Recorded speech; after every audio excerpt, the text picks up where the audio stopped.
Sinovga yaroqlilik xususiyatlari. Sinovga yaroqlilik nima va uning ahamiyati? Sinovga yaroqlilik, ya'ni testability, dasturiy ta'minotni sinov jarayonida aniqlik va ishonchlilik bilan tekshirilishi, baholanishi va nuqsonlarini topilishi qobiliyatidir. Bu xususiyat dasturiy mahsulotning umumiy sifatini baholashda asosiy mezonlardan biri hisoblanadi. Yuqori darajadagi sinovga yaroqlilik dasturning samarali tekshirish, potensial muammolarni erta bosqichda aniqlash va xatolarni tuzatish xarajatlarini kamaytirish imkonini beradi. Sinovga yaroqlilik dasturiy ta'minotni ishlab chiqish jarayonining barcha bosqichlarida e'tibor berilishi kerak bo'lgan muhim jihatdir. U nafaqat testchilarning ishini osonlashtiradi, balki ishlab chiqaruvchilar uchun ham qayta ishlash va yangilashni soddalashtiradi. Ya'ni sinovga yaroqlilik muhim xususiyat hisoblanadi. Sinovga yaroqlilik xususiyatlarining turlari mavjud, ya'ni ularning asosiylarini ko'rib chiqamiz. To'liq va aniq test holatlari yaratish imkoniyati. Dasturiy ta'minotning har bir funksiyasi va xususiyati uchun aniq va to'liq test holatlarini yaratish qobiliyati hisoblanadi. Bu test qamrovini maksimal darajada oshirishga yordam beradi. Test qamrovi qanchalik keng bo'lsa, bizning dasturimiz sifati ham shunchalik yuqori bo'lishiga olib keladi. Testlarni qayta ishlatish va avtomatlashtirishga moslik. Test skriptlarini bir necha marta ishlatish va ularni avtomatlashtirilgan test tizimlariga integratsiya qilish imkoniyati. Bu test jarayonini tezlashtiradi va inson xatoliklarini kamaytiradi. Keyingisi sinov natijalarining izchilligi va takrorlanishi, ya'ni bir xil sharoitda bajariladigan testlarning har doim bir xil natija berishi. Bu test natijalarining ishonchligini ta'minlaydi va nuqsonlarni aniqlashda aniqlikni oshiradi. Keyingisi dasturiy ta'minotning o'zgarishlarga chidamliligi. Dasturga kiritilgan o'zgarishlardan so'ng testlarning buzilmasligi va osonlikcha yangilanishi. Bu dasturiy ta'minotni rivojlantirish davrida moslashuvchanlikni ta'minlaydi. Ya'ni bu yerda regressiya testidan foydalanishni misol qilib keltirsak bo'ladi. Sinovga yaroqlilikni ta'minlash uchun zarur hujjatlar. Qanday hujjatlar kerak bo'ladi? Dastur tavsifi. Dasturiy ta'minotning nomi, versiyasi, funksional tarkibi va ishlash muhiti haqida to'liq ma'lumotlar. Bu testchilarning dasturni tushunishga yordam beradi.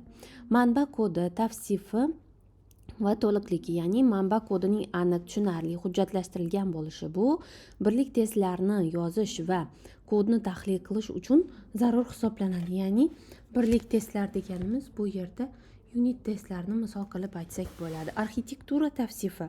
Dasturning modul va komponentlarga bo'linishi, ularning o'zaro aloqalari va ma'lumotlar oqimi diagrammalari. Arxitektura hujjatlari test strategiyasini ishlab chiqishda muhim hisoblanadi. Administrator va foydalanuvchi qo'llanmalari. Dasturni o'rnatish, sozlash, ishlatish, ma'muriy boshqaruv bo'yicha batafsil ko'rsatmalar bu foydalanishga yaroqlilik testlarini o'tkazishda yordam beradi. Sinov jarayonlarida sinovga yaroqlilikni baholash bosqichlarini quyida ko'rib chiqamiz. Sinov obyektlarini qabul qilish va hujjatlarni tekshirish bu bizning birinchi bosqichimiz hisoblanadi. Sinov uchun taqdim etilgan dasturiy ta'minotning barcha komponentalarini va uning tegishli hujjatlari, talablar, dizayn hujjatlari, foydalanuvchi qo'llanmalarini qabul qilish va ularni to'liqligi va aniqligini tekshirish. Manba kodini tahlil qilish va zaifliklarni aniqlash. Dastur manba kodini statik va dinamik tahlil qilish usullari orqali potensial xavfsizlik, zaifliklarni, ishlash muammolarini va kod sifatidagi kamchiliklarni aniqlash.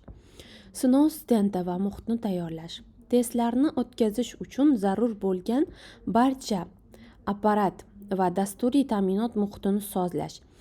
Bu testlarning izchilligi va takrorlanishini ta'minlash uchun juda muhim hisoblanadi.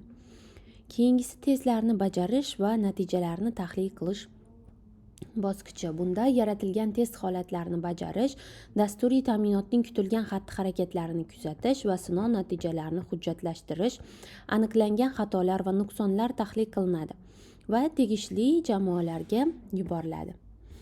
Sinovlarga yaroqlilikni oshirish uchun zamonaviy yondashuvlar nimalardan iborat? Ya'ni yaroqlilikni oshirish uchun bizga avtomatlashtirilgan test tizimlari va CI/CD integratsiyasi kerak bo'ladi.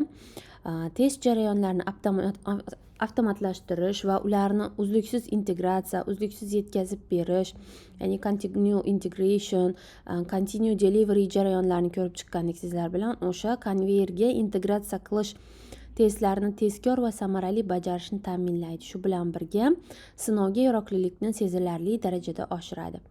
Kod sifatini o'lchash va murakkablik ko'rsatkichlari, kod metrikalaridan foydalanib kodning sifatini va sinovga yaroqlilikni baholash, past murakkablikka ega kodni test qilish osonroq hisoblanadi. Ya'ni murakkab bo'lmagan tizimlarni kodini test qilish oson hisoblanadi. Standartlarga muvofiqligi, masalan, Square, ya'ni ISO ES25010 va EE829 kabi xalqaro standartlarga rioya qilish. Bu standartlar dasturiy ta'minot sifati va sinov jarayonlari uchun yo'riqnomalar beradi. Sinov natijalarini boshqarish va qayta aloqa tizimlari. Test natijalarini tizimli ravishda boshqarish, xatolarni kuzatish va ishlab chiqish jamoasi bilan doimiy qayta aloqa o'rnatish bu sinovga yaroqlilikni doimiy ravishda yaxshilashga yordam beradi.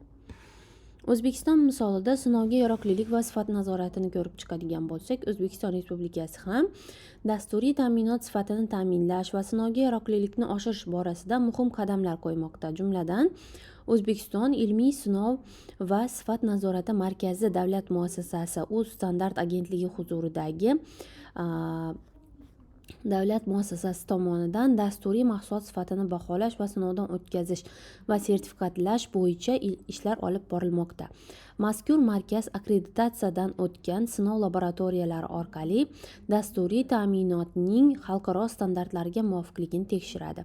Ushbu tashabbuslar mahalliy dasturiy ta'minotni nafaqat ichki bozorda, balki xalqaro bozorlarda ham raqobatbardoshligini oshirishga xizmat qiladi.